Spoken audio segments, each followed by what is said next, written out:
നമസ്തേ, വിഷ്ണുസ് ലൈബ്രറിയിലേക്ക് എല്ലാവർക്കും സ്വാഗതം. ഇന്ന് നമ്മൾ പറയുന്നത് ഒരു കേന്ദ്ര സർക്കാർ തൊഴിലവസരത്തിനെ കുറിച്ചിട്ടാണ്. അപ്പോൾ മാസം 40,000 രൂപ വരെ ശമ്പളം കിട്ടുന്ന ഒരു തൊഴിലവസരത്തിനെ കുറിച്ചാണ് നമ്മളിന്ന് പറയുന്നത്. കേരളത്തിലും അതിൽ വേക്കൻസികൾ വന്നിട്ടുണ്ട്. അപ്പോൾ നമുക്ക് അതിൻ്റെ ബാക്കി ഡീറ്റെയിൽസുകളൊക്കെ ഒന്ന് നോക്കാം. അപ്പോൾ കേന്ദ്ര സർക്കാരിൻ്റെ ബെല്ലെന്ന് പറഞ്ഞിട്ടുള്ള സ്ഥാപനത്തിലേക്കാണ് വിളിച്ചിട്ടുള്ളത്. ബെല്ലെന്ന് പറഞ്ഞു കഴിഞ്ഞാൽ ഭാരത് ഇലക്ട്രോണിക്സ് ലിമിറ്റഡ്. അപ്പോൾ ഈ ഒരു സ്ഥാപനത്തിലേക്കാണ് പുതിയതായിട്ടുള്ള നോട്ടിഫിക്കേഷൻ വന്നിട്ടുള്ളത്. ട്രെയിനി എഞ്ചിനീയർ തസ്തികയിലേക്ക്. അപ്പോൾ ഇതിന് അപേക്ഷിക്കാനുള്ള ക്വാളിഫിക്കേഷൻ നോക്കുകയാണെങ്കിൽ ഡിഗ്രിയാണ്. അപ്പോൾ ഡിഗ്രി ഉള്ളവർക്ക് ഈ ഒരു പോസ്റ്റിലേക്ക് അപേക്ഷിക്കാൻ സാധിക്കും.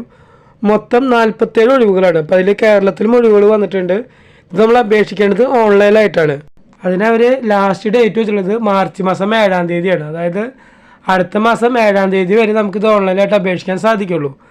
അപ്പോൾ ഇതിൻ്റെ വെബ്സൈറ്റിൻ്റെ ലിങ്ക് ഞാൻ താഴെ കൊടുത്തിട്ടുണ്ട്. ആ ലിങ്കിൽ കയറി കഴിഞ്ഞാൽ നോട്ടിഫിക്കേഷൻ ഡൗൺലോഡ് ചെയ്യാനും ഇതിനെക്കുറിച്ച് മറ്റ് ഡീറ്റെയിൽസുകൾ വായിച്ചു നോക്കാനും അതോടൊപ്പം തന്നെ അപേക്ഷിക്കാനുള്ള ലിങ്കും എല്ലാ കാര്യങ്ങളും നിങ്ങൾക്ക് അറിയാൻ സാധിക്കും. അപ്പോൾ അതിൻ്റെ ലിങ്ക് ഞാൻ താഴെ ഡിസ്ക്രിപ്ഷനിൽ കൊടുത്തിട്ടുണ്ട്. ആ ലിങ്ക് വഴി മൊത്തം ഡീറ്റെയിൽസ് വായിച്ചു നോക്കുക.